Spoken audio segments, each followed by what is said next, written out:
నిలబడి ఉత్తర ప్రత్యుత్తర ధ్యాన భాగంలో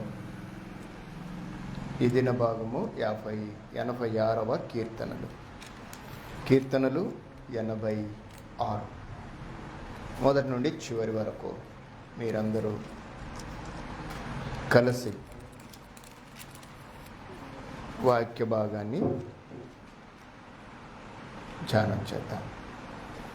యెహోవా, నేను దీనుడను దరిద్రుడను, చెవియొగ్గి నాకుత్తరమిమ్ము.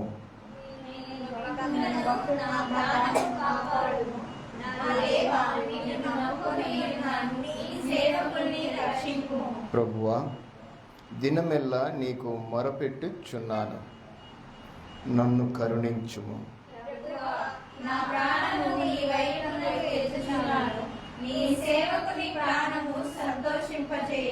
ప్రభువా, నీవు దయాళుడవు, క్షమించుటకు సిద్ధమైన మనస్సు గలవాడవు.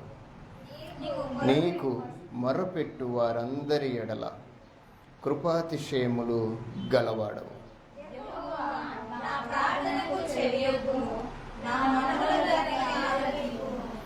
నీవు నాకు ఉత్తరమిచ్చువాడవు గనుక నా ఆపత్కాలమందు నేను నీకు మొరపెట్టెదను.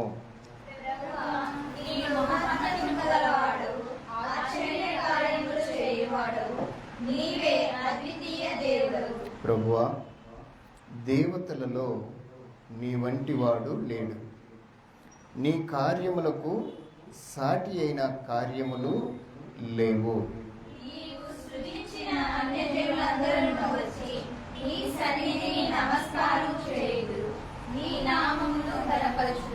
యెహోవా, నేను నీ సత్యమును అనుసరించి నడుచుకొనున్నట్లు నీ మార్గమును నాకు బోధింపుము. నీ నామమునకు భయపడునట్లు నా హృదయమునకు ఏక దృష్టి కలగచేయుము.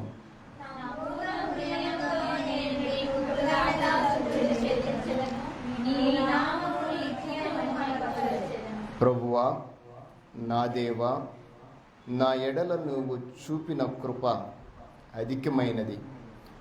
పాతాళపు అగాధము నుండి నా ప్రాణమును తప్పించి ఉన్నావు.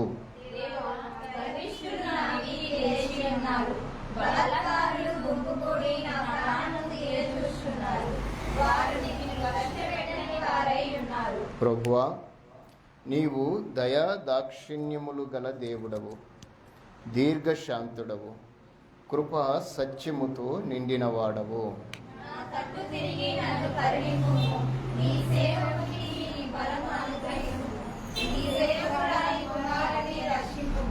యెహోవా, నీవు నాకు సహాయుడవై నన్ను ఆదరించుచున్నావు.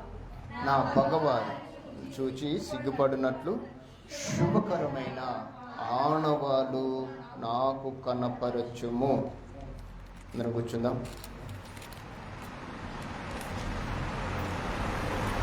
క్రిష్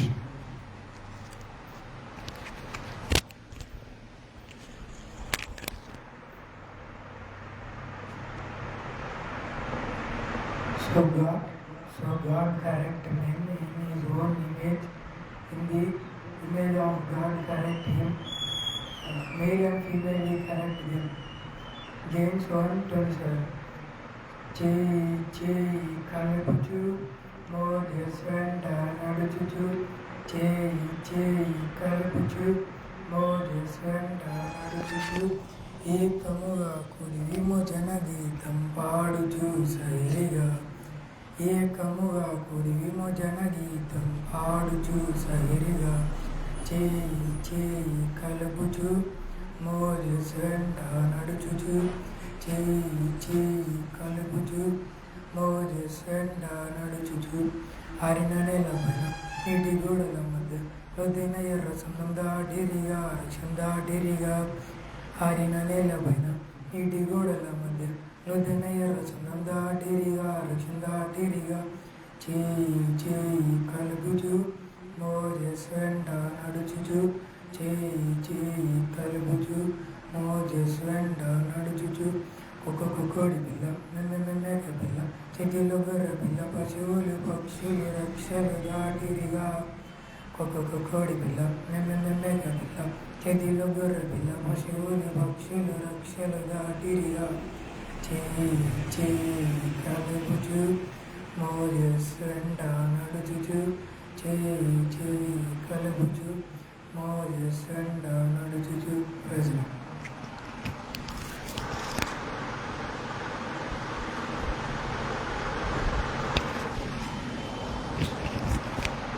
ప్రార్థన చేసుకుందాం. అందరం తల్లు వచ్చి ప్రార్థనలో ఏకీభవిద్దాం. పరిశుద్ధుడైన మా తండ్రి, పరలోకమందున్న మా దేవ, పరిశుద్ధుడ నీకు స్తోత్రములు ప్రభు, స్తుతులు నాయనా, స్తోత్రాలు. ఈ దినమందు, ఈ నూతన పునరుద్ధాన దినం, జూలై మాసంలో 3వ పునరుద్ధాన దినమందు మేము రావటానికి, కలిగి ఉండటానికి మీరిచ్చిన కృపకై స్తోత్రాలు. ఇంతవరకు ఈ కార్యక్రమాన్ని ప్రార్థనలోనూ, కీర్తనలు పాడుటలోనూ, వాక్య పఠన ధ్యానములోనూ, సండే స్కూల్ విభాగంలో మాతో ఉన్నారు. ఈ సమయం ముందు తండ్రి, మీ మాటలు మేము వినటానికి ఆశపడుతున్నాం. ఈ దినమందు మాకు ఏమి అవసరమో, ఏ మాటలు మాకు కావాలనో మీరు ఎరుగుదురు. మీరు మాకు వాటిని దయచేయండి. మీరు మాతో మాట్లాడండి. మీ మాటలు వినగలుగునట్లుగా మా చెవులను, మా హృదయాన్ని మీరు తెరవండి.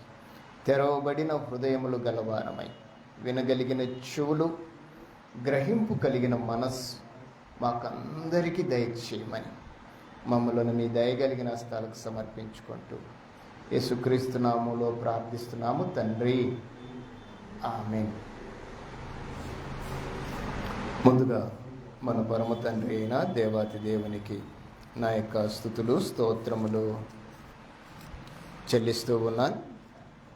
అదే రీతిగా ఈ దిన ఆరాధన క్రమం కొరకు సిద్ధపడి వచ్చిన మిమ్మల్ని కూడా నేను ప్రేమపూర్వకంగా ఆహ్వానిస్తూ మీ అందరికీ హృదయపూర్వకమైన వందనములు తెలియజేస్తూ ఉన్నాను.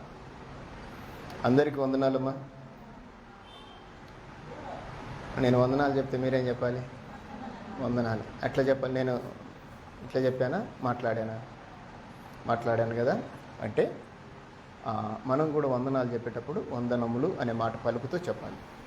ఏంటంటే మనకు కొన్నిసార్లు చెప్తాము, బయట అయితే ఖచ్చితంగా మాట్లాడతాం, మందిరంలో కూడా అలాగనే మాట్లాడటానికి ప్రయత్నం చేయండి. అంటే మళ్ళీ కొత్తగా చెప్పినట్లుగా ఉండకూడదు. నేను వందనాలు చెప్పినప్పుడు ఎవరు వందనాలు చెప్పినా మనము కొంతమంది అలానే చెప్తారు, అట్లా కాకుండా చెప్పటం అది క్రమం. నేను మాట్లాడినప్పుడు మీరు కూడా మాట్లాడాలి. నేను ఏదైనా ప్రశ్న అడిగినప్పుడు జవాబు చెప్పాలి, మౌనంగా ఉండకూడదు. అర్థమవుతుంది కదా? దేవుడు మీతో మాట్లాడినప్పుడు ఆయన మాట వింటూ ఆయన అడగాలి. అర్థమవుతుంది? అలాగా మనము వెళ్ళగలిగితేనే మన యొక్క ఆత్మీయ స్థితి ఒకంత మెరుగుకరంగా ఉంటుంది. రైట్. వాస్తవంగా ఈరోజు నేను మీతో పరలోకాన్ని చూపించడానికి ప్రయత్నం చేయాలి. అదే చేస్తాను. అది చేసే ముందుగా, అది ఇంట్రడక్షన్, పరిచయం చేసే ముందుగా ఈ దినమందు రెండు వచనాలు మీరు రాసుకోండి. 86వ కీర్తన.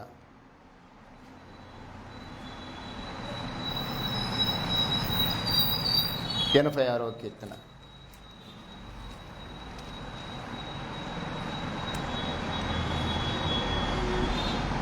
86లో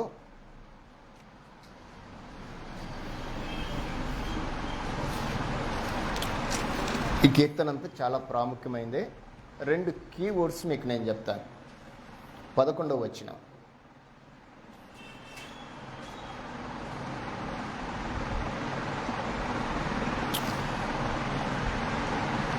17వ వచనం. వీటిని మనము గమనించాలి. ధ్యానించాలి. ఒకసారి చదువుతారా వాటిని? యెహోవా, నేను నీ సత్యమును అనుసరించి నడుచుకొనున్నట్లు నీ మార్గమును నాకు బోధింపుము. ఇది మొదటిది. తర్వాత, నీ నామమునకు భయపడునట్లు నా హృదయమునకు ఏక దృష్టి కలుగచేయుము. 17వ వచనం, యెహోవా, నీవు నాకు సహాయకుడవై నన్ను ఆదరించుచున్నావు. నా పగవారు చూచి సిగ్గుపడినట్లు శుభకరమైన ఆనవాళ్ళు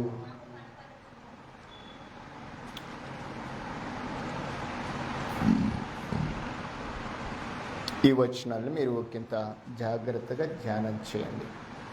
నేను వీలుంటే దేవునితో ప్రతిదినం కొంత సమయం అనే కార్యక్రమంలో ఈ మాటలు నేను మీకు చెప్పడానికి ఇష్టపడతాను. వీటిని మీరు రాసుకోండి. వీటిని గురించి నేను మన యొక్క డైలీ ఆత్మీయతలో, అంటే ప్రతిరోజు మనం కలుసుకునే క్రమంలో మీతో చెప్పడానికి ప్రయత్నం చేస్తాను. చాలా ప్రాముఖ్యమైన దినం ఈరోజు. దేవుడు మనతో ఏదో చెప్పటానికి, నిన్ను నన్ను తన యొక్క ఆత్మీయతలో కొనసాగించడానికి తాను చేస్తున్న ప్రయత్నం. ఈ 86వ కీర్తన కూడా ప్రతి వ్యక్తి జీవితంలో కొనసాగించబడుతూ ఉన్న ఒక క్రమం. ఈ కీర్తన రాసిన ఆయన దావీదు గారు. దావీదు గారేగా. మనం అప్పుడప్పుడు మనము కీర్తన చదివేటప్పుడు ఎవరు రాశారో మనకు అర్థమైపోవాలంటే దావీదు గారు. దావీదు కీర్తన అని రాయబడి ఉంది. రైట్. దావీదు గారి గురించి మనకు తెలియని విషయాలు ఏం లేవు. దాదాపుగా మనకన్నీ తెలిసినాయే. దావీదు గారి విషయాల్లో తెలిసిన వాటికంటే కూడా దావీదు గారు అంటే చాలామందికి వెంటనే గుర్తొచ్చే ఏదైనా సందర్భం ఏమన్నా తెలుసా మీకు? దావీదు గారు అంటే వెంటనే గుర్తొచ్చేది రైట్ ఒడిస్సాల రాయి. రైట్. ఇంకా అమ్మా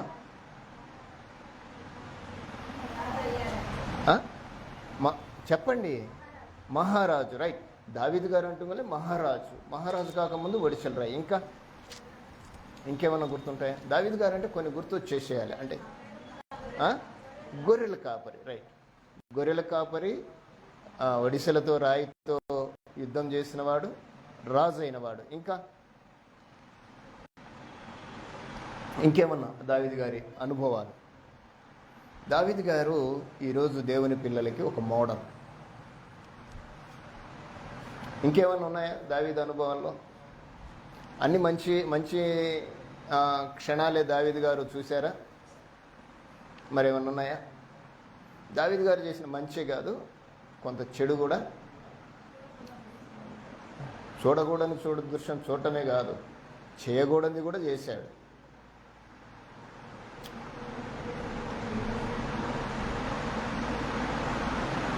భౌతికమైన మనిషిని దేవుడు ప్రేమించినప్పుడు, భౌతికమైన మనిషి ఆధ్యాత్మిక స్థితిలో నడుస్తున్నప్పుడు ఎదురయ్యే సంభవాల్ని మనము దావీదు రాజు దగ్గర నేర్చుకోవచ్చు అనేది మీ ముందు నేను ఉంచుతూ ఉన్నాను. అవన్నీ జరిగినాయి కనుక ఇప్పుడు మనం ఏం చేయాలి? అవన్నీ జరిగినాయి కనుక మనం ఇప్పుడు ఏం చేయాలి? అలాంటివి జరగకుండా ఒకంత ఒళ్ళు దగ్గర పెట్టుకొని, అంతే కదా మన భాషలో, అంతేనా? మన భాషలో అంతేనా? ఒకంత ఒళ్ళు దగ్గర పెట్టుకొని మనము చూస్తే దేవుని వైపే చూస్తూ మన ప్రయాణాన్ని నడిపించుకోవాలి, కొనసాగాలి. అందుకే ప్రభువారు తన యొక్క సేవకులతో మనతో చెప్పిన విషయాలు చాలా ప్రాముఖ్యమైనవి. మీరు క్రీస్తుతో కూడా లేపబడిన వారు అయితే, అంటే ఏం చేయాలి? మనం క్రీస్తుతో కూడా లేపబడిన వారిని అయితే ఏం చేయాలి? కొలస్సీలకు రాసిన పత్రిక 3వ అధ్యాయం 1వ వచనం, 1-2 వచనాలు చదువుదాం. మన గురించి దేవుడు మాట్లాడుతున్నాడు. దావీదు గారి అనుభవాన్ని మనం ఒకసారి జ్ఞాపకం చేసుకోవాలి అంటే దావీదు గారి యొక్క ప్రతి అనుభవము మనకు ఒక మోడలే, కానీ ఆయన విషయంలో మనమేం కలిగి ఉండాలి అనే దాని గురించి మీ ముందు నేను చెప్తాను. క్రీస్తుతో కూడా లేపబడిన వారు అయితే పైనున్న వాటినే వెతకండి. పైన చదవండి అమ్మా. మీరు చదివేటప్పుడు నేను ఆపమన్నప్పుడు ఆపండి. అక్కడ క్రీస్తు దేవుని కుడిపార్శ్వమున కూర్చుని ఉన్నాడు. పైనున్న వాటినే గాని భూ సంబంధమైన వాటి మీద మనస్సు పెట్టకుడి. ఏలయనగా మీరు మృతి పొందితిరి, మీ జీవము క్రీస్తుతో కూడా దేవుని యందు దాచబడి ఉన్నది. చాలా. ఇప్పుడు కీర్తన రాసిన ఆయన దావీదు గారు మాట్లాడుతూ పాట పాడిన కీర్తన ఇది, అంతే కదా. దావీదు గారి యొక్క కీర్తన ఇది. తన కీర్తనని వెళ్ళబుచ్చటములో నేను 2 పాయింట్స్ మీకు నేను చెప్పాను. 2 పాయింట్స్ 86లో 11 and 17, 11, 17. 17లో ఒక మాట అంటాడు. 17లో ఒక మాట అంటాడు ఏమని అంటే, ఒక శుభకరమైన ఆనవాలు. ఈరోజు నేను మీతో ఈ విషయాన్ని మీ మనసులో ముద్రించటానికి నేను ప్రయత్నం చేస్తాను.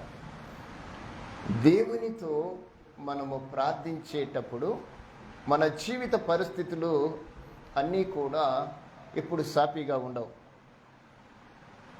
కానీ అవి సాఫీగా కొనసాగాలి అంటే ప్రతిదినము దేవుని దగ్గర మనం ఒక మొర ఉంచాలి, ఒక మనవిని ఉంచాలి, ఒక రిక్వెస్ట్ ఆయన ముందు పెట్టాలి. ఎందుకంటే మన చుట్టూ కూడా శత్రువే. మీ విరోధి అయిన అపవాది గర్జించు సింహం వలె ఎవరిని మృంగుదునా అని వెతుకుచూ తిరుగుచున్నాడు. ఎవరిని మింగటానికి? దేవుని పిల్లల్ని. దేవుని పిల్లలు ఎలా ఉండాలి అని చెప్తున్నాడు? మీరు పైనున్న వాటినే చూడండి, భూ సంబంధమైన వాటి మీద మనస్సు పెట్టుకోగలండి. ఎందుకంటే అక్కడ ఎవరున్నారు? పైన ఎవరున్నారని చెప్పాడు? అక్కడ క్రీస్తు ఉన్నాడు.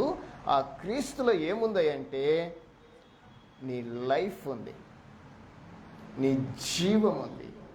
నీ ప్రాపర్టీ ఎక్కడుందో తెలుసా? నీ సెల్ఫ్ ప్రాపర్టీ, నీ ఖజానా, నీ శ్వాస ఎక్కడుంది? క్రీస్తులో దేవుని యందు దాచబడింది. ఇప్పుడు మనం ఏం చేయాలంటే చూస్తే ఎవరికి వెళ్ళి చూడాలి? పైకే చూడాలి. అక్కడ ఏముందో చెప్పాడు. ఈ క్రమాన్ని, ఈ అనుభవాన్ని మనం కొనసాగించబడాలి అంటే ఆయనతో ఒక మనవి చేయాలి. ఒక శుభకరమైన ఆనవాలు. శుభకరమైన అంటే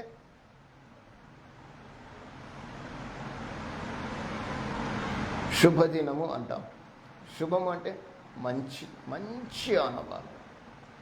ఇంకా చెప్పాలంటే ఒక స్పెషల్ మెమొరీ నాకు చూపించు, నాకు కావాలి అని ప్రభు మరుగుతున్నారు. మనము అలాగా సిద్ధపరచబడాలి. మీకు అర్థమైంది అనుకుంటాను ఈ కీర్తనలో. ఈ యొక్క ఆనవాలు కనపరచబడాలి అంటే 11వ వచనము మన జీవితాల్లో ముద్రించబడాలి. ఏం ముద్రించబడాలి? 11వ వచనం. ఏంటి 11వ వచనము? యెహోవా, నేను నీ సత్యమును అనుసరించి నడుచుకొనున్నట్లు. దావీదు గారికి తెలియదా ఆయన మార్గం ఏంటో? మనకు తెలుసా మన మార్గం ఏంటో? మన మార్గం ఏంటి? మా అందరు చూడండి, మన మార్గం ఏంటి? మన మార్గం ఏంటి? చెప్పాలి, మీరు చెప్పేదేదో గట్టిగా అంటే మీరు అనుకోవటం కాదు, బయటికి రావాలి కదా. యేసుక్రీస్తు మనం తప్పిపోతామని ఆయన చెప్పేశాడు. నేనే మార్గము, జీవము, సత్యము.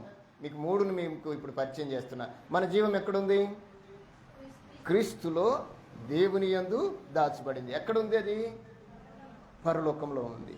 ఇప్పుడు సత్యము అంటే ఎవరు? వాక్యము అంటే ఎవరు? యేసు ప్రభు.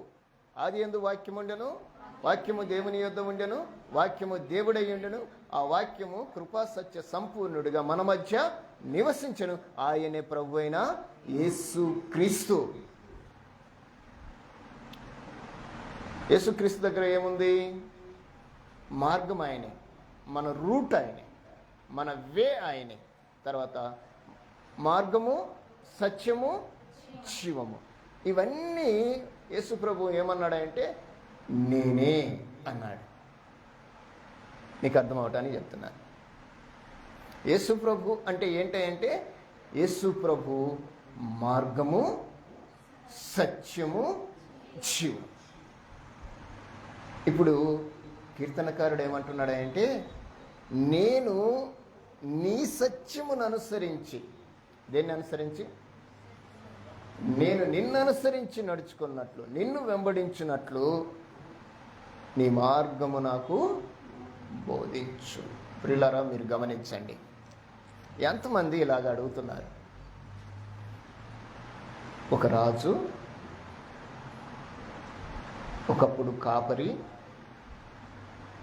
ఒకప్పుడు యుద్ధ వీరుడు, తప్పు చేసి తన తప్పును తెలుసుకొని తన చుట్టూన్న శత్రువులను గురించి ప్రభు దగ్గరికి వెళ్ళి ప్రభు పాదాలు పట్టుకొని బ్రతిమాలుకుంటూ, అయ్యా ఒక శుభకరమైన ఆనవాలు నాకు కనపరచు అని బ్రతిమాలుకుంటున్న ఒక ప్రభు పాద సేవకుడు. ఈయనను గురించి దేవుడిచ్చిన స్టేట్మెంట్ ఏంటో తెలుసా? ఈయనను గురించి దేవుడిచ్చిన స్టేట్మెంట్ ఏంటో చెప్పండి. దావీదు ఎలాంటి వాడని దేవుడు స్టేట్మెంట్ ఇచ్చాడు? దేవుడిచ్చిన స్టేట్మెంట్ ఏంటమ్మా దావీదు గురించి? దావీదు నా హృదయానుసారుడు అని చెప్పాడు. ఇప్పుడు దావీదు తప్పు చేశాడా? చేశాడు. దాని గురించి బాధపడ్డాడా? బాధపడ్డాడు. ఎలా బాధపడ్డాడు? ఒక ప్రవక్త చెబితే అప్పుడు ఆలోచన చేశాడు. దావీదు చేసింది ఒక తప్ప, ఇంకెన్ని తప్పులను చేశాడా? ఏమా ఒకే తప్ప, ఇంకెన్నైనా చేశాడా? అమ్మా వినాలి మీరు. దావీదు గురించి మీరు విన్నారు కదా చాలాసార్లు. దావీదు చేసింది ఒకే తప్ప, ఇంకేమైనా తప్పులు చేశాడా? దావీదు మనకు మోడల్ అని నేను ఎందుకు చెప్తున్నానంటే మన ఆధ్యాత్మిక జీవితంలో పొరపాట్లు సహజం, తప్పులు సహజం. మనకు తెలిసిన తప్పులు ఉంటాయి, చెప్పండి, తెలియని తప్పులు ఉంటాయి. అంటే తప్పులు ఎలా జరుగుతాయో నేను చెప్తాను, బాగా వినండి. తెలిసి జరిగేటివి ఉంటాయి, తెలియకుండా జరిగేటివి ఉంటాయి. కొన్ని ఇన్సిడెంటలు, కొన్ని యాక్సిడెంటలు. ఈ రెండింటికి ఎవరు బాధ్యులు? ఎవరైతే ఉన్నారో వారే బాధ్యులు. దావీదు జీవితంలో జరిగింది అదే. కానీ ఈయన ఒక తప్పు చేయలేదు.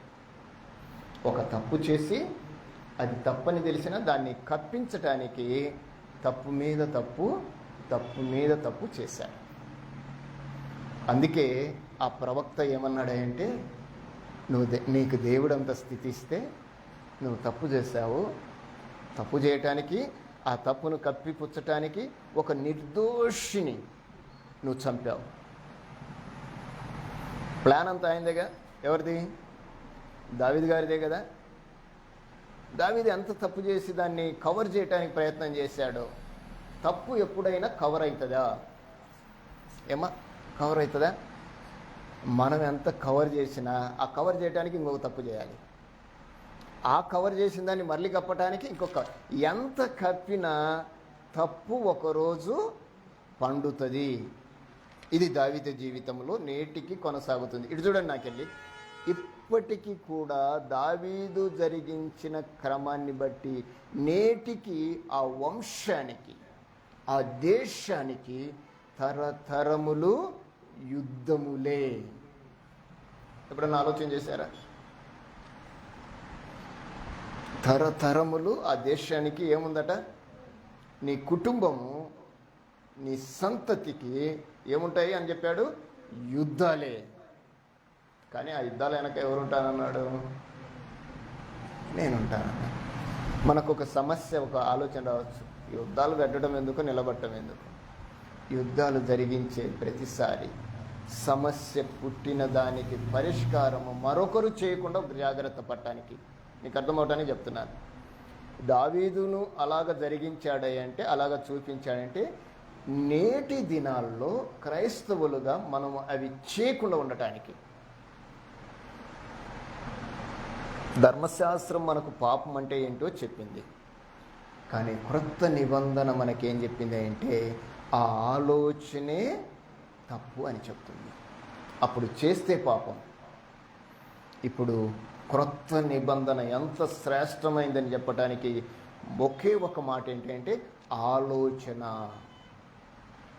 చూడటం కాదు, చూడాలనే ఆలోచనే తప్పు అని చెప్తాను. దేవుడు ఎంత చక్కగా మానవుని కొరకు తన యొక్క ఆత్మను తన సన్నిధికి తీసుకెళ్ళటానికి ఎంత డిజైన్ చేశాడో మీకు అర్థమవుతుందా? ఈ డిజైన్ అంతా ఎక్కడికి అమ్మా? ఈ డిజైన్ అంతా ఎక్కడికి? పరలోకానికి. అవునా? ఇప్పుడు మీకు అర్థమైంది. మనము ఈ లోకంలో మనల్ని దేవుడు తన కొరకు డిజైన్ చేసుకుంటే ఆ డిజైన్ అంతా ఎక్కడికి వెళ్ళాలి అంటే అది అక్కడికి వెళ్ళాలి. కనబడుతుంది కదా మీకు? పరలోకం ఎక్కడుంది? ఎక్కడుందమ్మా? ఏం మాట్లాడరండి? ఎక్కడుంది పరలోకము? టీవీలో ఉందని మాత్రం చెప్పవాకండి. ఎక్కడుందమ్మా పరలోకము? అమ్మా ఎక్కడమ్మా? ఏదో మీరు అనుకున్నది చెప్పండి, కాకపోతే నేను మాట్లాడతాను కదా. ఎందుకంటే నేను చెప్పాలంటే నేను తెలుసుకుంటేనే మిమ్మల్ని అడుగుతాను. ఎక్కడుందో చెప్పండి. ఎక్కడుంది? ఆకాశంలో. రైట్, నేను దానికి ఒప్పుకుంటాను. ఏ ఆకాశంలో? మూడో ఆకాశంలో. రైట్.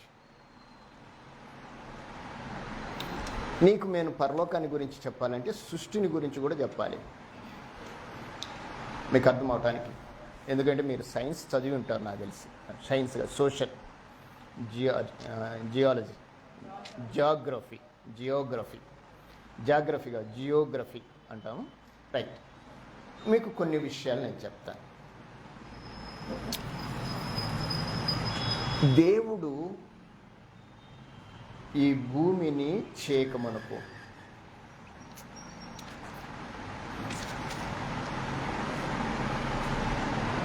సృష్టి ఉందా లేదా?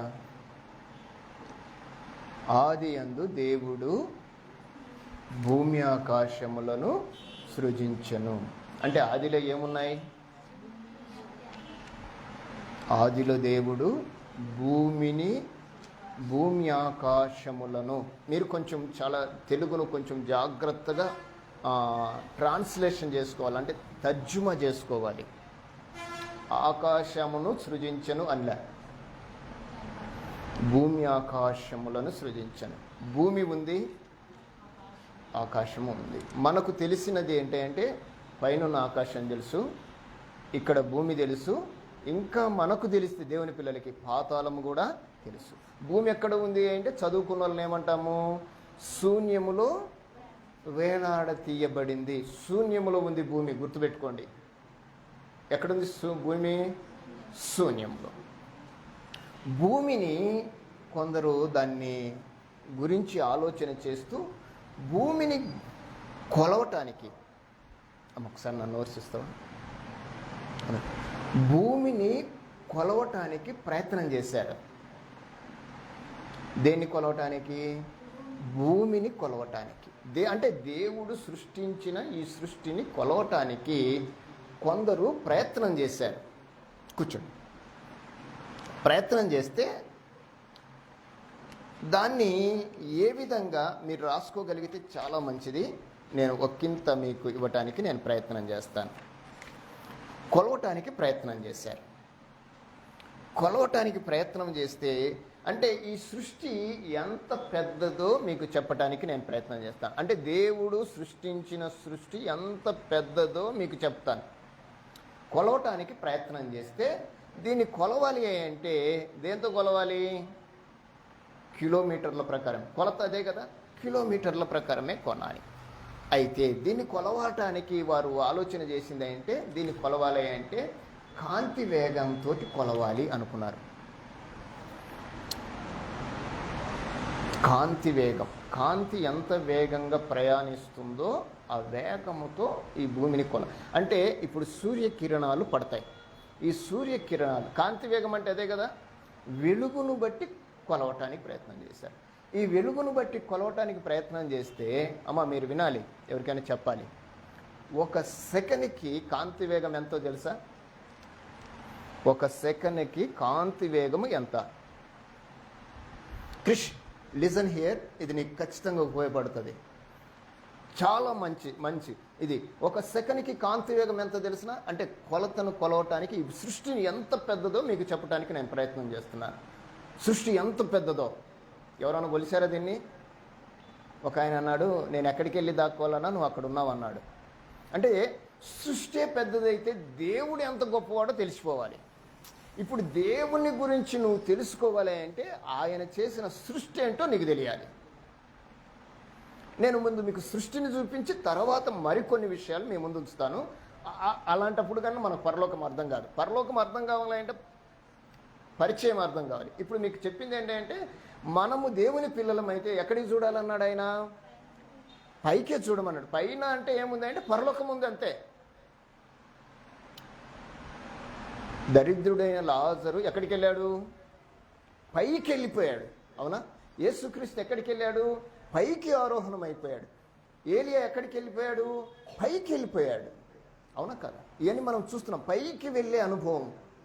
ఒక దైవికమైన విధానాల్లో దేవుడు తన పిల్లల్ని పైకి తీసుకెళ్లాలని కోరుకుంటున్నాడు. అప్పుడప్పుడు మన వల్ల ఎవరినైనా అంటాడు, కొంచెం స్థిరపడ్డ తర్వాత, నువ్వు చాలా పైకి వెళ్ళావురా, చాలా పెద్దోడి అయిపోయావు, చాలా స్థితి వచ్చింది అంటుంటారు కదా. పై అనుభవం కావాలి మనకి, కింది అనుభవం కాదు. అంటే నేను మీకు ఏం చెప్తున్నా అంటే ఇదంతా తెలియాలి అంటే ముందు దేవుడు సృష్టించిన సృష్టి ఏంటో తెలియాలి. అంటే సృష్టిలో మొదటిది మనం ఉంటున్నది తెలియాలి కదా. అంతే, రెంట గెలిచి మీకు అప్పుడప్పుడు భూమి తెలియాలి.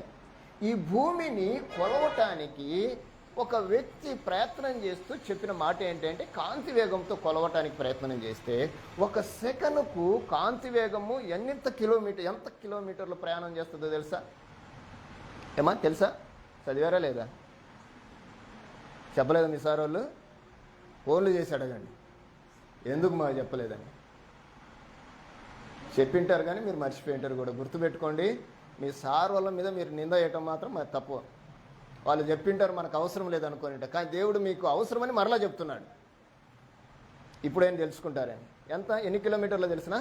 ఒక సెకండ్కి కాంతి వేగము 3 లక్షల కిలోమీటర్లు ప్రయాణం చేస్తుంది. మీకు అర్థమవుతుందా?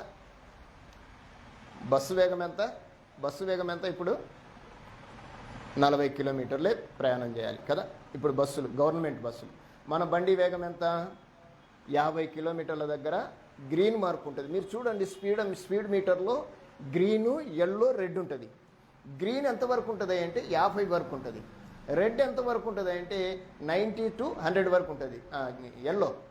రెడ్ ఎక్కడి నుంచి ఉంటుంది అంటే అక్కడ నుంచి కిందికి ఉంటుంది. నేను ఎక్కడికి వెళ్ళినా రెడ్ అంటే అర్థం ఏంటో తెలిసిన? ఫైనల్ అని అర్థం. ఎల్లో అంటే డేంజర్ అని అర్థం. అంటే నువ్వు ప్రమాదంలో ఉన్నావు, జాగ్రత్త, తగ్గు అని. గ్రీన్ అనేది మనకు ప్రశాంతతనిచ్చేది. మీరు స్పీడోమీటర్లో ఎక్కడైనా డ్రైవింగ్లలో కిలోమీటర్ల మీటర్ ఉంటుంది, స్పీడ్ మీటర్ అంటారు దాన్ని. దాంట్లో మీరు 3 మార్కులు గమనిస్తాం. ఏమని? Green, yellow, red. ఇది YRB అనే కోడ్ అనమాట. ఇది ఇప్పుడు ఒక కారు ఇంచుమించు పోతే 100-150 కిలోమీటర్లు పోతుంది. అంతకంటే ఎక్కువ పోతే పైకి పోతుంది. అవునా కదా? అంతేనా? ఎక్కువ స్పీడ్ అయితే ఏమవుతాం? కారు పైకి లేస్తుంది, మనం కింద ఉంటాం, కారులో ఉంటాం, మనం ఉండం ఇంకా. అంటే ప్రస్తుతము మానవుడు ఒక వస్తువును కనిపెట్టిన దానికి వేగాన్ని కనిపెట్టాడు, ఇది ఇంతవరకే వెళ్ళాలని. అవునా? రైట్. ఇప్పుడు ఒక బుల్లెట్ ట్రైన్ వచ్చింది, దాని వేగం ఎంతో తెలుసా? జపాన్లో ఒక బుల్లెట్ వేగం కనిపెట్టాడు 200 కిలోమీటర్లు. ఇంకా ఎక్కువ వేగాన్ని కనిపెట్టలేకపోతున్నాడు, అంటే ప్రయాణించటానికి. కానీ దేవుడు ఈ సూచన ఇచ్చాడు. ఎలాగ ఇచ్చాడంటే, ఇది మీరు అన్నట్లుగా ఇది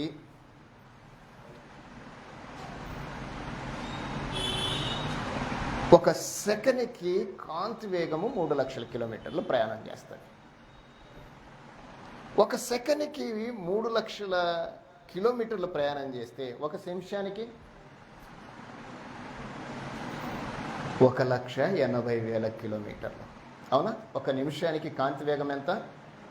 1,80,000. ఒక గంటకి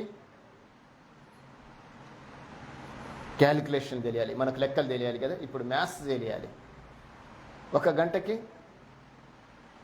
ఇంచుమించు 60 కోట్ల వేగముతో కాంతి వేగము ప్రయాణం చేస్తుంది. ఒక గంటకి 60 కోట్లు అంటే ఒక రోజుకి, ఒక నెలకి, ఒక సంవత్సరానికి కాంతి వేగాన్ని మనం చేసుకోగలిగితే, కాంతి వేగము ఒక సెకనుకి 3 లక్షలకు ఉంటే ఒక సంవత్సర పాటు ప్రయాణించే కాంతి వేగాన్ని ఏమన్నారంటే కాంతి సంవత్సరము అని పిలిచారు. అంటే దేవుడు ఈ భూమిని కొలవటానికి, అంటే భూభ్రమణము భూమి పరిభ్రమణము అనేది మనం చూస్తాం. ఇప్పుడు భూమిని గురించి మనం చెప్పాలి అంటే, భూమి ఏంటంట? ఈ సృష్టిలో ఒక గ్రహము. అవునా కాదా? అమ్మ వినాలి. ఒక గ్రహమేనా? భూమి ఒక గ్రహమేనా? మీరు చదివారా ఎప్పుడన్నా? భూమి గ్రహాలని ఒక గ్రహమేనా? ఇంకేమైనా ఉన్నాయా గ్రహాలు? ఏమన్నా ఉన్నాయమ్మా? ఇంకేం గ్రహాలు ఉన్నాయి? ఈ గ్రహాలన్నింటినీ కలిపి ఒక విషయం చెప్పారు. ఏమన్నారు? ఒక కుటుంబం అన్నారు, సౌర కుటుంబము అని అన్నారు. Solar system. నాకు ఇంగ్లీష్ రాదులే అంతగా. సౌర కుటుంబంలో ఎన్ని గ్రహాలు ఉన్నాయి?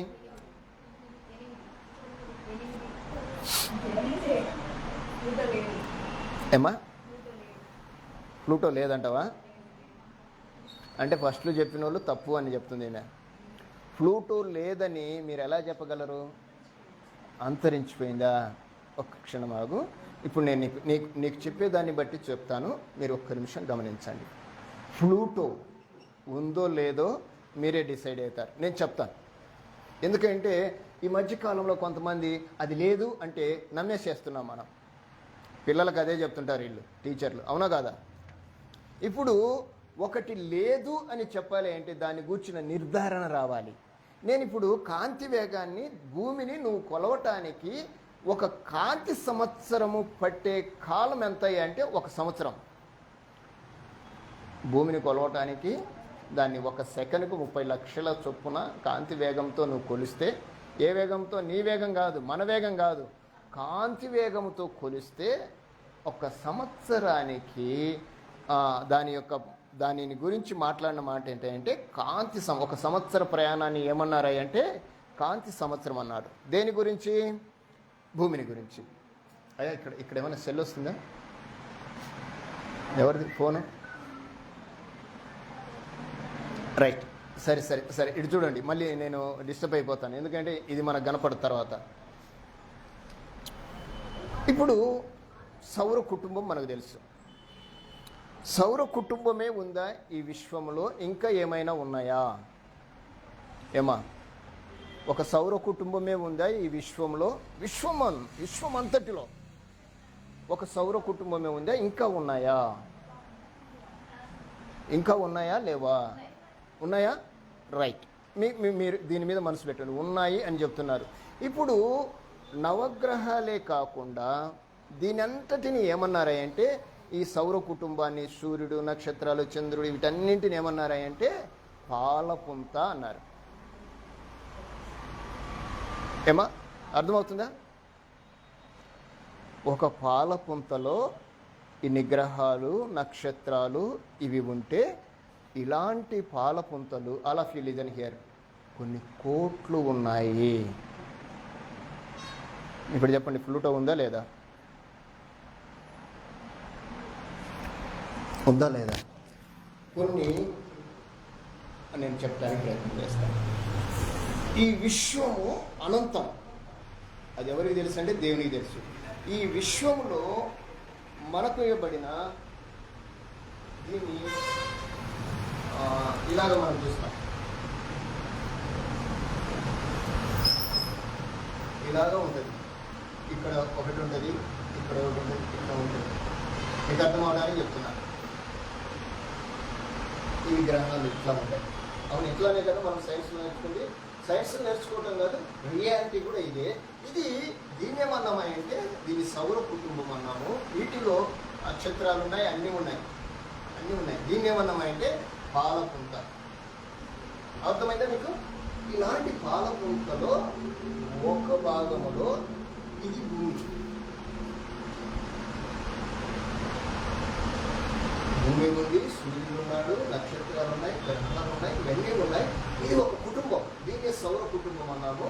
ఈ సౌర కుటుంబము గురించి దీని గురించి దేవుడు ఏమన్నాడంటే ఆదియందు దేవుడు భూమి ఆకాశములను సృష్టించను అని చెప్పాడు.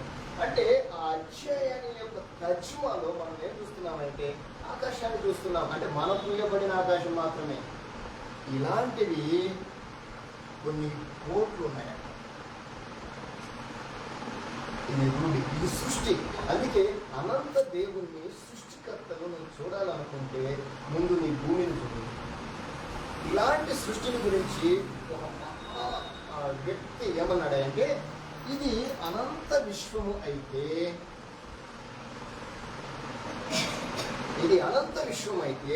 దీనిలో భూమి ఎంత అంటే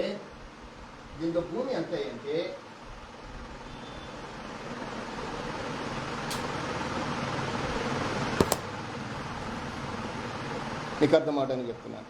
ఇప్పుడు భూమి అంత అయితే దేవుడు ఎంత తోడు? ఈ సృష్టికర్త ఎంత తోడు? ఇప్పుడు సృష్టికర్తను చూపించాలి అంటే నీకు భూమే ఇంత అనుకున్నప్పుడు దాన్ని సృష్టించిన సృష్టికర్త ఎంత గొప్పవాడు. మన దేవుని గురించి మనం మాట్లాడాల్సి వస్తే నా దేవుడు మహాదేవుడు అని చెప్తాను. ఈ విశ్వాన్ని కలుగజేసిన వాడు. ఈ విశ్వం అంతా ఆయన ఆధీనంలోనే ఉంది. ఈ విశ్వంలో ఆయన కోరుకున్నట్లుగా భూమి కావాలి అని అన్నాడు. భూమిని నిర్మించిన తర్వాత దాని మీద ఏమి చేయాలో చేశాడు. ఇక్కడనే ఆది కాండము ప్రారంభమైంది. అంటే ప్రారంభం సృష్టి ప్రారంభించబడింది. అంతకుముందు భూమి ఉంది, కానీ ఈ సృష్టి ఉన్నట్టుగా లేదు. భూమి ఎలా ఉందని చెప్పాడు? నిరాకారముగాను శూన్యముగా నిరాకారంగా భూమి ఉంది. ఇదంతా విశ్వం. మరలా ఈ విశ్వం పైన ఈయన ఉన్నాడు. ఈయన ఇక్కడ కూర్చుంటే ఆయన కాళ్ళు ఇక్కడ ఉంటాయి. ఇప్పుడు చెప్పండి, దేవుడు ఎంత గొప్పవాడు? మనం అనుకున్నట్లుగా మన తెలివితేటల ప్రకారం ఆలోచన చేద్దామా? దైవికమైన తెలివితేటల ప్రకారం ఆలోచన చేస్తే మనకు దేవుడు అర్థమవుతాడా? ఏమా? దేవుడు ఎలా అర్థమవుతాడు?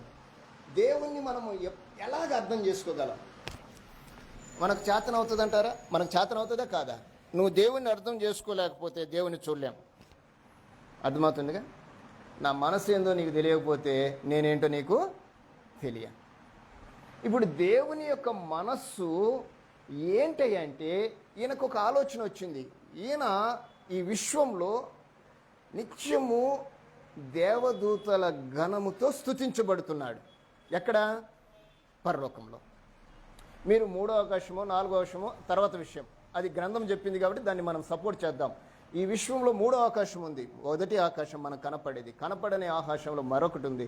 ఆ పైన పరలోకం ఉందట. నీకు అర్థమవుతుందా? అమ్మా వింటున్నావా? అందుకే ఉదయాన్నే తినకూడదు. ఆకలి అయితే కొంచెము మనస్సు తెరచబడుతుంది. అదే కడుపు నిండితే కళ్ళు మూయబడతాయి. రైట్. ఆదివారం చాలా జాగ్రత్తగా ఉండండి. సాధ్యమైనంత వరకు ఫాస్టింగ్ ఉండేరండి, తినవాకండి. నేను నా యొక్క సొంత అభిప్రాయం. ఎందుకంటే నేను మిమ్మల్ని తినగొద్దని మీకు చెప్పటం కాదు, కొంచెం యాక్టివ్గా ఉంటాం. ఎందుకంటే గంట సేపే మనం వినేది. ఈ గంట సేపు చెప్పే ప్రసంగం ఏమైపోయింది అంటే మిస్యూజ్ అయిపోతాం. అంటే మనకి కొన్ని విషయాలు మీరు గమనించండి, ప్రతి వారం ఏదో ఒక కొత్త విషయం తెలుస్తుందా లేదా? తెలుస్తున్నాయా? సరే, ఇప్పుడు ఎవరైనా మీకు ఇది విశ్వము, ఇది పాలపుంత, దీన్ని ఇలాగ కొలవాలి, ఈ విశ్వంలో భూమి ఇంత అని ఎవరైనా మీకు చెప్పారా? చెప్పారమ్మా మీ సారోళ్ళు? మీ సారోళ్ళు ఏం చెప్తారంటే టెస్ట్ని చెప్తారు. కానీ ఈసారి అది చెప్పడు. ఈసారి తనేంటో చూపించుకోవటానికి ప్రయత్నం చేస్తున్నాడు, కానీ మనం చూడం. ఏ సారు? అక్కడున్నాడే ఆ కాంతి, ఆయన మనం చూడం. ఎందుకు చూడమయ్యంటే మనకు అవసరం లేదనుకునే భ్రమ ఒకటి ఉంది. దేవుడు చూసుకుంటాలే అన్ని అన్నట్టుగా. ఇప్పుడు మనం దేవుణ్ణి చూపించాలి, నువ్వు నేను దేవుని చూపించాలి. ఇంకొక విషయం చెప్పమంటారా? ఒక భయంకరమైన విషయం చెప్పమంటారా? కొంతమంది దేవుడు లేడు అనేవారు ఉన్నారా లేరా? వారిని నాస్తికులు అన్నారు. ఏమా హరిత, నాస్తికులు అన్నారు. ఉన్నారా? ఇప్పుడు దేవుడు లేడు అనేవారు ఉన్నారు, అలాగని దేవుడు ఉన్నాడు అనేవారు కూడా ఉన్నారు. కానీ ఇదిగో దేవుడు ఇలాగున్నాడు అని మనిషి చెప్తే అది దేవుడు అయిపోయిన వారు కూడా ఉన్నారు. అవునా కదా? కానీ ఈరోజు దేవుని పిల్లలుగా మనం చెప్తున్నాం, ఇదిగో నా దేవుడు ఆ విశ్వానికే కర్త అని చెప్తున్నాం. ఏది కరెక్టో చెప్పండి? ఇప్పుడు దేవుడు ఉన్నాడా? దేవుడు ఇదిగో ఈ రూపంలో ఉన్నాడు అని చెప్తే ఇది దేవుడైందా?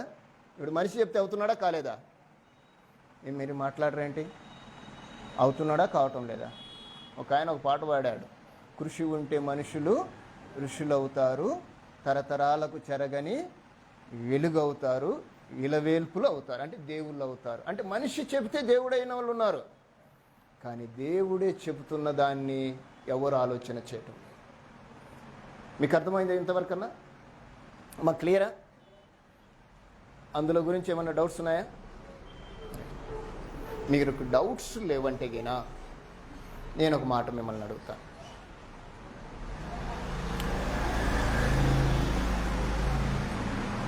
భూమి ఇక్కడ ఉంది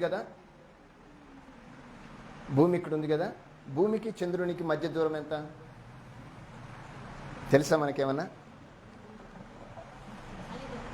భూమికి చంద్రునికి మధ్య దూరం. ఇప్పుడు నీకు అక్కడ చెప్పానే, అక్కడ భూమి ఉంది కదా, దాని పక్కనే ఉంది చంద్రుడు అనుకోండి. మీకు సౌర కుటుంబంలో మీరు చూస్తే, మీరు గూగుల్లో కొట్టిన వస్తుంది. మీరు ఎలాంటి కంగారు పడొద్దు. నేను చెప్పేదంతా కూడా అక్షర వాస్తవ సత్యం. చంద్రునికి భూమికి మధ్య దూరం ఎంత అంటే ఒక 3 లక్షల కిలోమీటర్ల దూరం ఉంది. ఇక అర్థమైందిగా? అది ఎక్కడుంది? ఒక ఆకాశంలో ఉంది. అది ఒక ఆకాశంలో. ఇంకా మూడో ఆకాశానికి ఎంత దూరం ఉంటుంది? మనం ఒక ఆకాశాన్ని చూస్తున్నాం. ఆ ఆకాశంలో సూర్యుడు, చంద్రుడు, నక్షత్రాలు, ఈ సౌర కుటుంబం ఉంది మనకు కనిపించే దాంట్లో. మనకు కనిపించకుండా మధ్య ఆకాశం ఉంది, మరొక ఆకాశం ఉంది. ఆ ఆకాశంలో పరలోకం ఉంది.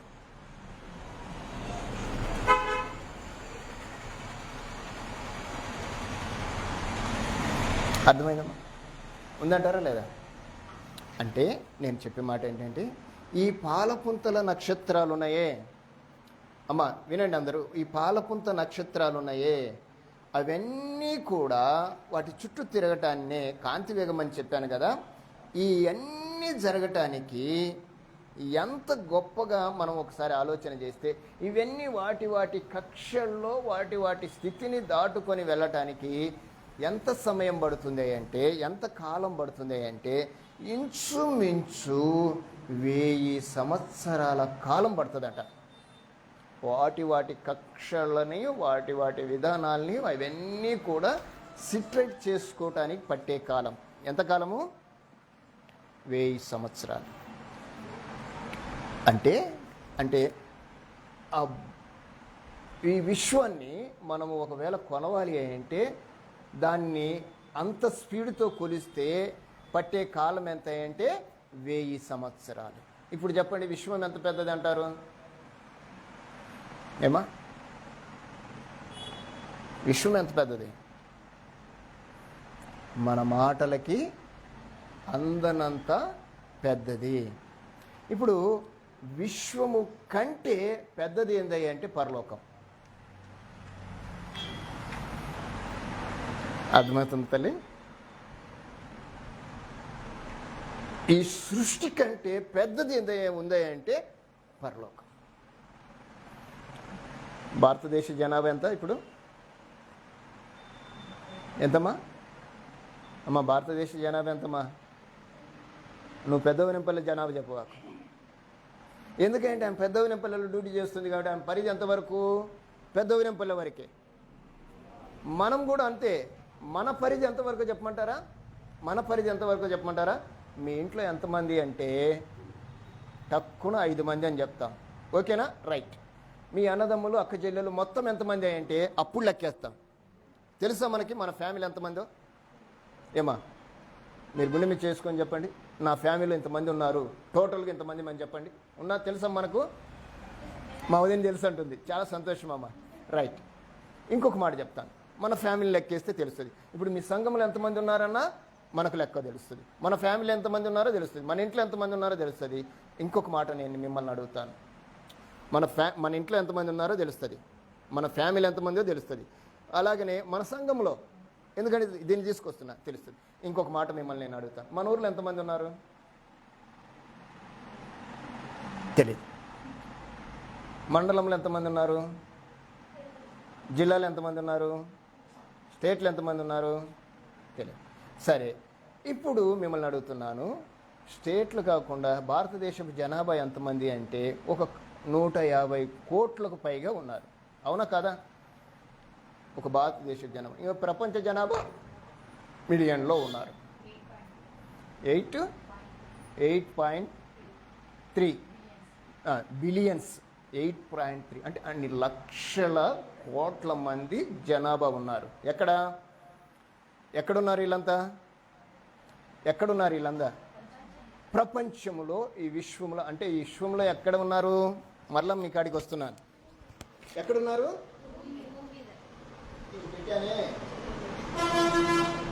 దీన్నే మనం ఏమనుకున్నామంటే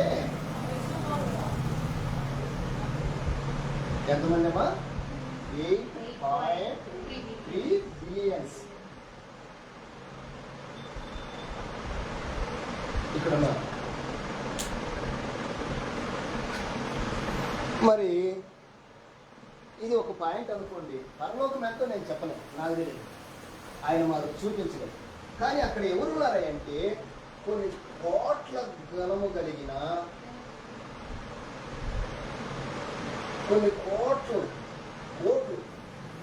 ఎవరున్నారంటే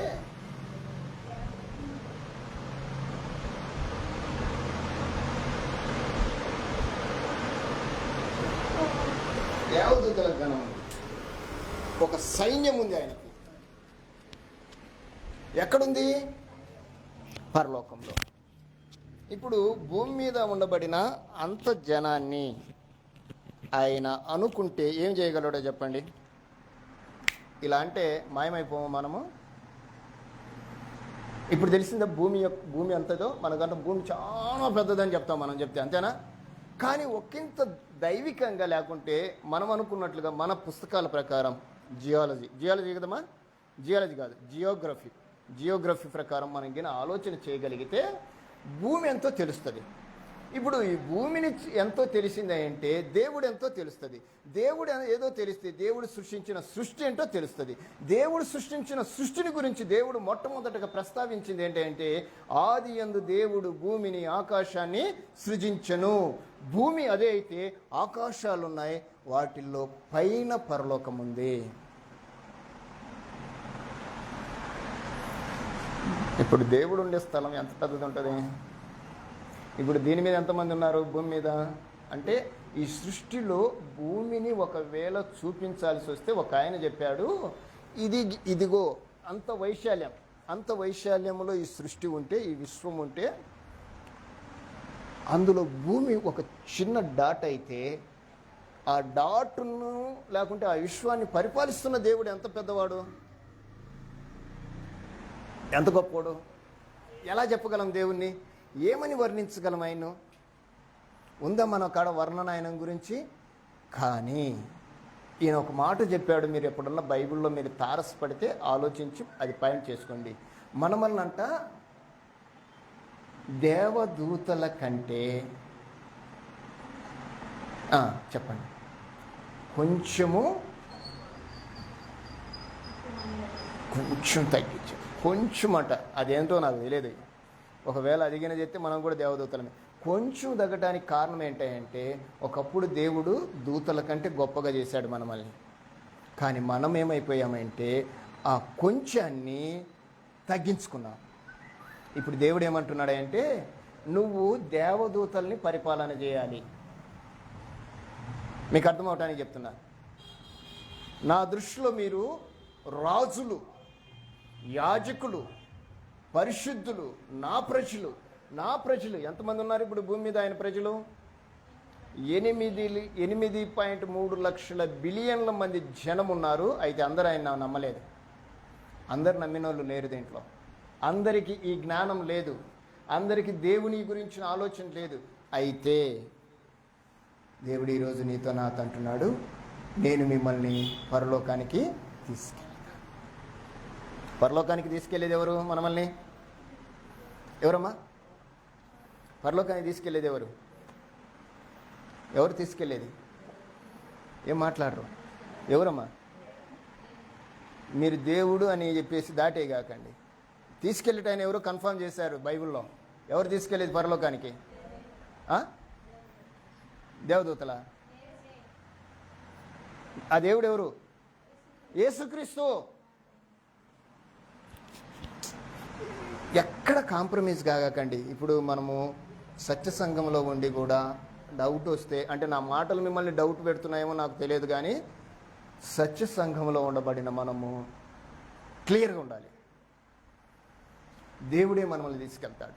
యేసు ప్రభు చెప్పింది అదే, నేను మరలా వచ్చి నేను మిమ్మల్ని తీసుకెళ్తాను చెప్పాడు కదా. మనం ఎందుకు ఆలోచన చేస్తున్నాం? దేవదూతలు ఎక్కడికి తీసుకెళ్తాయో తెలిసిన? మధ్యాకానికి తీసుకెళ్తాయి. వాళ్ళ పరిధి ఎంతవరకే, వాటికి పరిధి ఎంతవరకే. దేవుణ్ణి దేవునిగా చూసే యోగ్యత దేవదూతలకు లేదు. కానీ దేవుణ్ణి దేవునిగా పూజించే అర్హత దేవుడు వాటికి ఇచ్చాడు, దేవదూతలకు ఇచ్చాడు. అవునా? మీకు తెలుసా తెలీదా? దేవుణ్ణి దేవదూతలు చూశారమ్మా? మీరు ఎక్కడన్నా ఎవరైనా చెప్తే దేవదూతలు ఆయన చూస్తూ పూజిస్తున్నారని చెప్తారు. దేవుని దేవదూతలు, దేవుని దగ్గర ఉన్న దేవదూతలు, షెరూబులు, కెరూబులు, ఆ తెగలన్నీ కూడా ఆయనను స్తుతించే క్షణంలో ఏం చేస్తాయంటే 2 రెక్కలు ముఖమునకు కప్పుకొని, 2 రెక్కలు పాదములకు కప్పుకొని, 2 రెక్కలతో ఎగురుచు, అంటే మనకి ఫ్లయింగ్, ఎగురుచు ఆయనను గురించి పరిశుద్ధుడు పరిశుద్ధుడు పరిశుద్ధుడు అనేదే తప్ప వాళ్ళ నోట్ల ఏది రాదు. గాన ప్రతిగానములతో ప్రజలుతుంది ఆ పరలోక పట్టణం. ఇప్పుడు దేవుడు ఏమంటున్నాడంటే నిన్ను నన్ను పరలోకానికి తీసుకెళ్ళాట. ఆ పరలోకము యొక్క స్థితిని నువ్వు తెలుసుకోవటానికే ప్రకటన గ్రంథం 4వ అధ్యాయం మాట చదివి ముగించుకుందాం. 4వ అధ్యాయం మొదటి వచనం.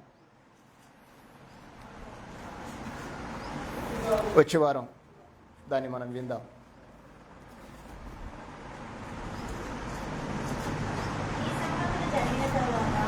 ఇప్పటి వరకు మనం చెప్పుకున్న మాటలు ఉన్నాయి.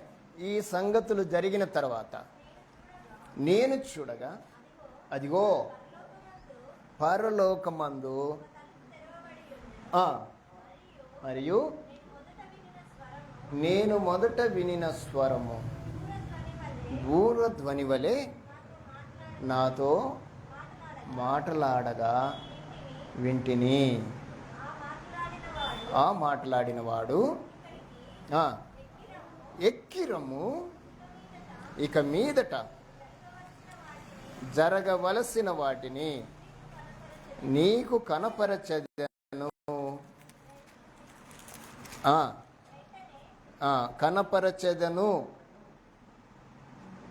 వెంటనే నేను ఆత్మవశ్యుడునై అదిగో పరలోకమందు ఒక సింహాసనము వేయబడెను, ఆ సింహాసనమందు ఒకడు ఆసీనుడై ఉండెను.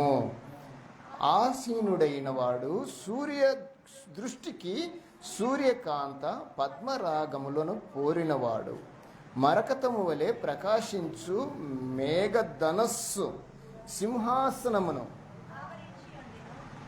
మీరు ఇక్కడ చూడండి, ఏం ఆవరించింది సింహాసనాన్ని? ఏమా? మేఘధనస్సు సింహాసనమును ఆవరించి ఉండెను. రైట్.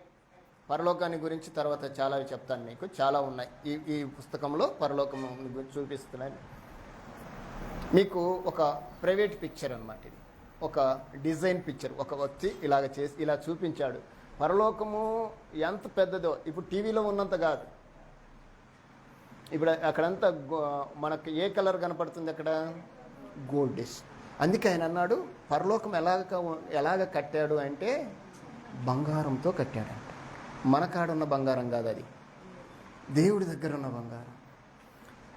అలాగ ఉంటే మీకు ఇప్పుడు చదివిన దాంట్లో ఇంద్రధనస్సు అని చెప్పారు కదా, అది అంత పెద్దగా ఆ పరలోకాన్ని ఆవరించింది. అక్కడ ఏముందంట? ఒక సింహాసనం వేయబడి ఉంది. ఒక సింహాసనం ఉంది.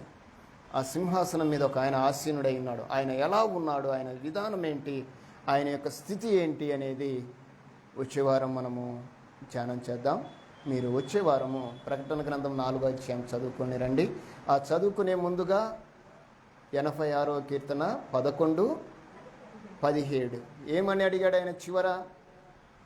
17 చివర ఏమని అడిగాడు? ఒక శుభకరమైన ఆనవాలు కావాలి మనకి. శుభకరమైన ఆనవాలు నాకు కనపరిచి. ఇప్పుడు మనము దేనికోసం చూస్తున్నాము, దేనికోసం చూడాలి? ఒక శుభకరమైన ఆనవాలు. ఇదిగో ఇంతకంటే శుభకరమైన ఆనవాలు మనకు ఏది కూడా లేదు. ఇది మనం చూడాలి. ఏమా, చూడాలన్నా వద్దా? దీనికోసం మీరు ప్రార్థన చేయండి. దేవుడు మనల్ని దీవించి ఆశీర్వదించునుగాక. ఆమెన్. మీకు అర్థమైతే ప్రత్యేకంగా వందనాలు. ఏమైనా అర్థం కాకపోతే అడగండి. దాని గురించి